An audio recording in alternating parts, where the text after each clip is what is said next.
Now, real quick before we get started, I just wanted to remind you guys that we're still working on that goal. We're trying to work to 1 million subscribers, so I need your help. If you haven't already subscribed and you like watching my videos, definitely hit the subscribe button and the bell. In the meantime, I'm working on cleaning up that first ever painting video that I can't wait to share with you guys. Of course, here's a picture right here. All right, let's jump into the video.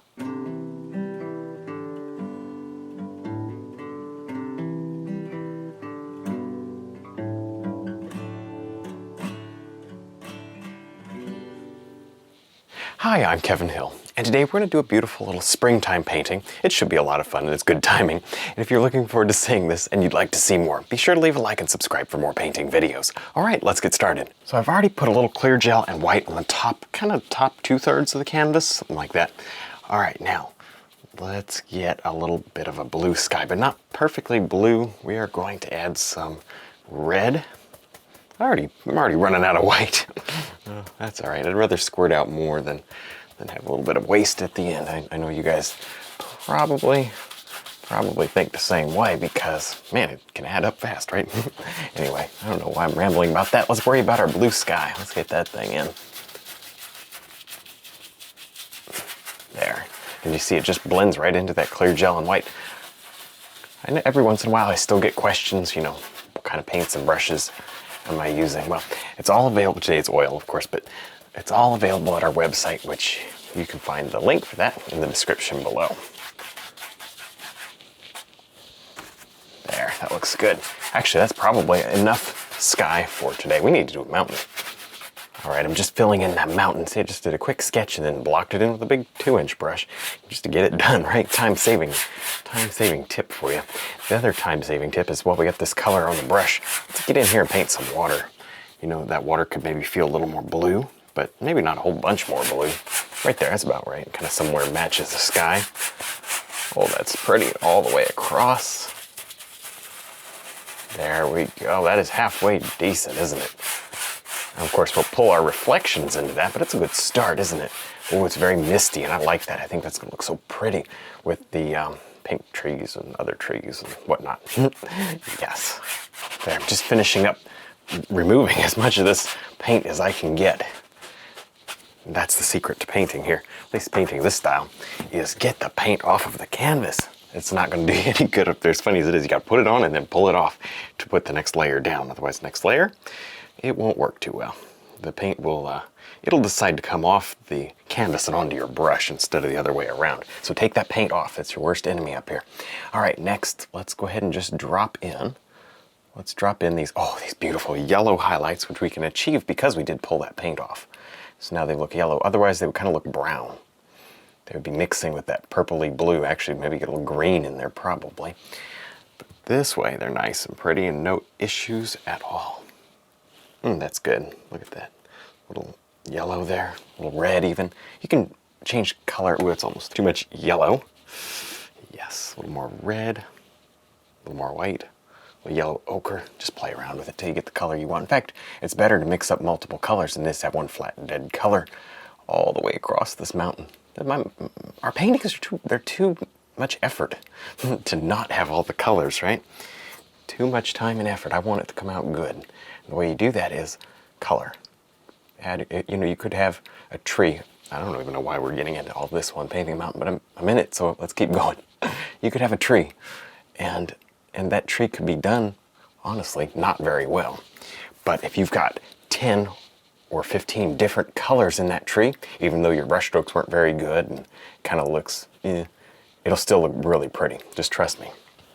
So that's the secret. If you don't know how to paint, just throw a bunch of color in and it'll look good anyway. Oh yeah, we're already way off topic today. That's a good place to be, isn't it?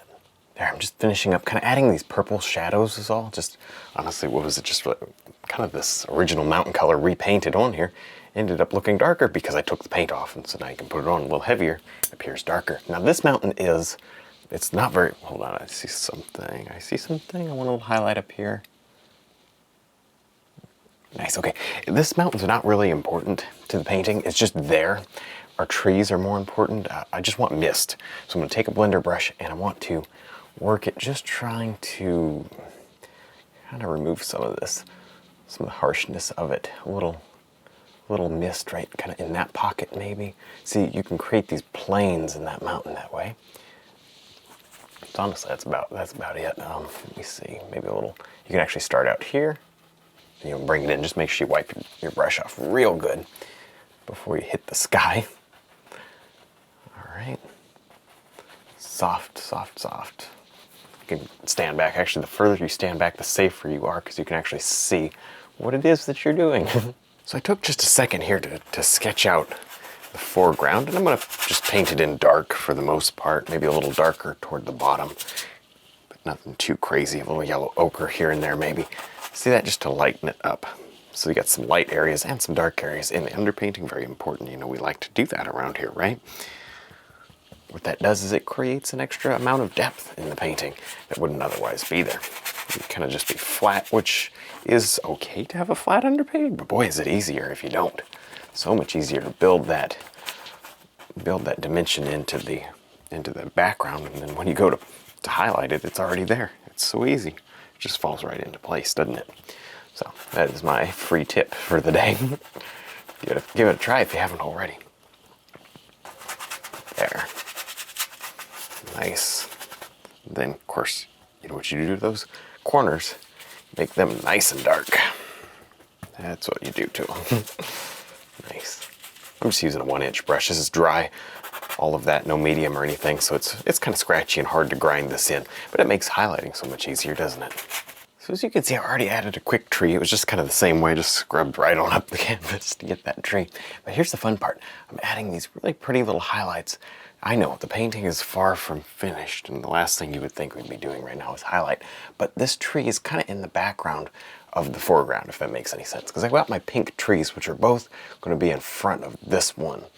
And so I'm going to pretty much finish this one out so that, at least on this side, I'm going to leave this side blank because I got my pink tree. In fact, I'll wipe that area off really good before I put the pink tree in.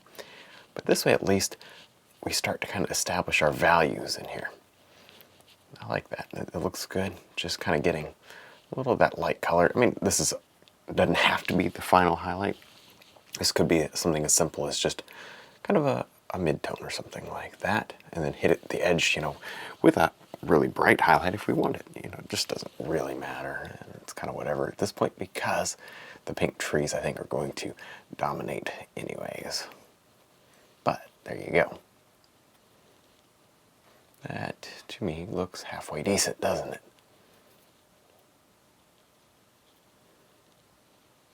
All right. Yeah, we're just going to move right on down the tree. Kind of hit this little area here. What's nice is there's very little paint down here, so it's going on nicely. That's what's nice. All right, now I'm just finishing up the most important step, which is pulling off all of this pink color. So I threw it on very quickly, just smooshed it on, I think with there it is, with a 1-inch brush, just smash it in, and then what you do is you come back and you pull it all off to where there's just a stain on the canvas. By the way, the reason this looks so nice is because I took a few minutes and I rubbed away this tree all up in this area where I thought, you can see a little there, where I thought that the pink would go. Because otherwise, if you put pink over green, it could turn kind of gray. So what you want to do is you want to make sure all that color comes off. That side wasn't as important. All right, now here we go. Here's my color. Here's my detail round brush. Let's go ahead and see if we've pulled enough paint off to where we can go ahead and at least get a little highlight going.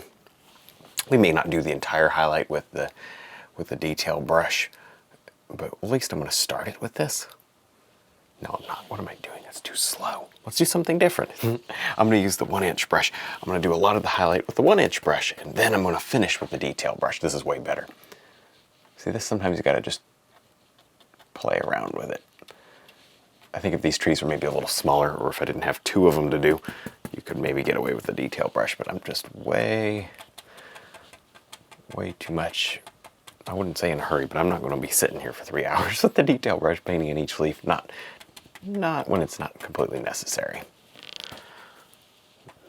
So see that just plunking on some of that highlight, and then, yeah, it looks kind of silly now. It really does.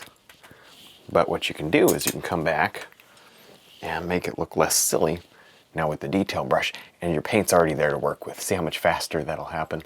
And honestly, it looks better too sometimes. So now I'm pretty much just going to repeat the same steps on this tree here on the right. There's a lot less paint on this one, So it should actually be a little faster. And let me see, there's also a glare, so I can't see it, so maybe it'll make it slower. Who knows? There. So I'm just literally kind of almost at random stamping this on. The light is coming across like this, so we've got, you know, big clumps of highlight just on the side of the canvas there. Kind of breaking us up into clumps is going to be your best way to do it, to create some depth, because this is more or less the shadow side of the tree, isn't it? Just get started here with the 1-inch brush. That's all it takes. All right, I'm started. Now let's get in here and finish with all sorts of, look at this mess over here, all sorts of different colors going on. There. Just start out with pink, just red and white, and then you kind of add other things. You know, add some blues and add some yellows, but not to the same pile of paint, right? And just you build up these different colors, a little hit of white every once in a while, just pure white, because it'll mix with what's on the canvas. It all just turns out nice, but it takes just a few minutes here of these comma strokes, which is what we're doing. So maybe I'll jump back when I'm doing another color. All I'm doing right now is the pink. Look at how this tree just starts to glow as you add these extra colors to it. And this is a nice bright white. I have it tinted with just a little yellow, but not much. The yellow, of course, is just beautiful with the pink. Oh, I love this. Every time we paint these little springtime trees, it's just so much fun. You guys really seem to enjoy these paintings. I thought, well, the timing was pretty good, wasn't it? Yes. You know what's out around here? Actually, a lot of the white ones are out. The pink ones haven't come out yet. A lot of the white ones. We should do a painting with a white flowering tree instead of a pink, but oh well. I like these pink ones. Nice. Sprinkle a few highlights up in there, but I want less and less. I want it to look, you know, look like the light's just kind of shining through this way. We should actually make this area glow a little more. But for now, I'm just worried about the one on the right. Gotta get that done. Looks good though. There, I'm just kind of finishing up painting in these fence posts. The best way to do it is to put them in kind of faint and then go back and darken them up like you see me doing right here.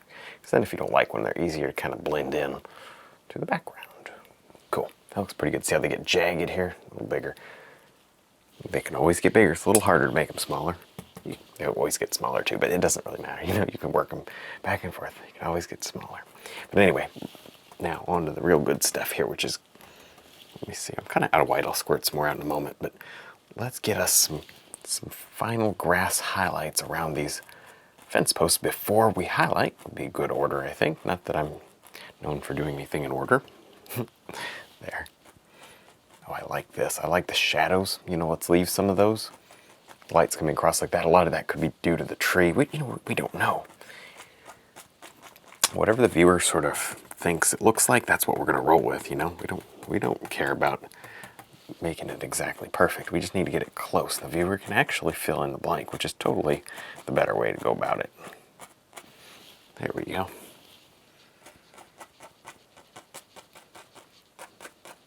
Nice. You can kind of go the other way too. If you get down here and you think maybe you want them going the other way, you can just give yourself a different texture just to break it up, you know? That's completely fine too. Multiple textures usually makes everything look really good instead of just nice. Usually looking really good. See how everything grows down toward the road, which we haven't even put in yet. Oops. Guess better get to that at some point. Maybe. Oh, I hit a little pink and I like it. I don't want to ruin my beautiful effect of light coming through, so I'm going to be real careful. Maybe stop here soon, maybe put some darks back in. And like I said, just don't want to lose it. I don't want to lose that light. Or the dark. Did I say light? Dark? I don't know. I don't even know. It's okay. We're all right. There. Well, now we're finally working on this path here, and it's really the last thing, isn't it? Last thing to do. We got to get this canvas covered. Well, okay, it's not the last thing to do, but we got to get the canvas covered, right? That looks pretty decent. Actually, I want to put a little yellow ochre, maybe a little yellow ochre and white mix back here, just to see that right there. It is, just to create a little warmth. So light's coming across like this. Actually, so most of our highlight, of course, would be on the left that way. All right, that looks good. I'm just loving the pink you know, in there. Just, it's pretty. And it kind of ties the painting together with color, which is so important. Yes, that looks good. Look at that, just bring that together. All right, that's a good underpainting. Now we'll just grab, let me see here, 3/4 brush. The reason I'm choosing the 3/4 brush is because it's clean. A lot of my other brushes are dirty. How do you like that for a reason? Oh boy. Yes, this is gonna be perfect, watch this. Get all that nice highlight on there. Not too much. And what we'll do actually is we'll probably come back and add in little shadows if you want, you know, extra little shadowy bits across here, kind of following the shadows that we put in. That's up to you. Sometimes you don't really need to go that crazy. Now the next thing we're going to do is add on a highlight to these little fence posts up here. And it doesn't really matter which one you start with, right? Because you can kind of just pick one. I don't know why it doesn't. It just doesn't matter. There. Oh, that's good. So I would say probably put a little more detail, a little more even texture, you know, physical paint sticking forward off the canvas kind of texture in these first 3, and then allow them to become softer, flatter, you know, less paint as you work back. And that way, you know, you're kind of using the oil paint to your advantage. It's kind of cool. I like to use my brush upside down when I do this sort of stuff. It just makes things work out a little better. Yeah. Okay, that to me, that's just about right. Maybe this one here we don't need quite as bright. That's possible. It's a little more in the shadow. Maybe even the shadow from this tree is just quieter on this side. The interest is more right in here. The light in the painting's more right in there. Oh, I like this. We could play around with this for all day. This is just so pretty. That purple in there, you should be quick to add purple when you're working with, you know, a springtime painting. It looks so good. There, I can't wait to see this with the liner brush. It's gonna be so pretty. I kind of have to just get through some of these last details and then we'll hit it with the liner brush. Oh, it's gonna pop. Okay, that's nice. And like I said, here's my messy palette. The palette was staying so clean up until the last little bit here, but maybe a little brighter right here. That's all right. It means we're mixing up a lot of color. So pretty. I don't know if you guys saw the flower last week, but I think my palette was like the all-time cleanest because there were just not as many colors. That was a fun painting. I really enjoyed that one. I think that was my favorite flower. So if you haven't checked it out, go check it out. All right, we'll just play around with this for another minute. It's time to finish up with a liner brush here. I'm just going to do it by adding these grass blades in. I've already spent 3 or 4 seconds putting in some limbs on the tree and some wire on the fence. This grass is really what's going to, it's going to push back all of these foreground elements that just kind of, they're just kind of dead end. See that? We don't need those dead ending foreground elements, not in our painting. Oh no. What this is going to do is it's just going to incorporate everything together. Makes everything feel so much more detailed. I can't tell you how many times, I mean it's not every time, but every once in a while, more than maybe you would guess, I will not be super pleased with the painting, but by now I've kind of figured out that if you just wait till the liner brush, sometimes it all changes. I can't remember if there's been one this year, but I know there's been a few last year that happened that way. Like I was not sure if I really was doing all this right, and then I got to the liner brush and oh, it all just came together. Sometimes it just looks unfinished, and even I sometimes struggle seeing past the unfinishedness of it. There. Now here's some lighter tones going down right over top. Oh, that's pretty. You notice that the greens that we're using today are a little bit more springtime green. That's really, really nice. Not going crazy. I don't want it to be super, super, super busy or anything like that. Not too crazy. There. All right, well, I think we're done. I had a lot of fun. I hope you did too. Don't forget to check out our website, DVDs, and brush line. Thanks for watching.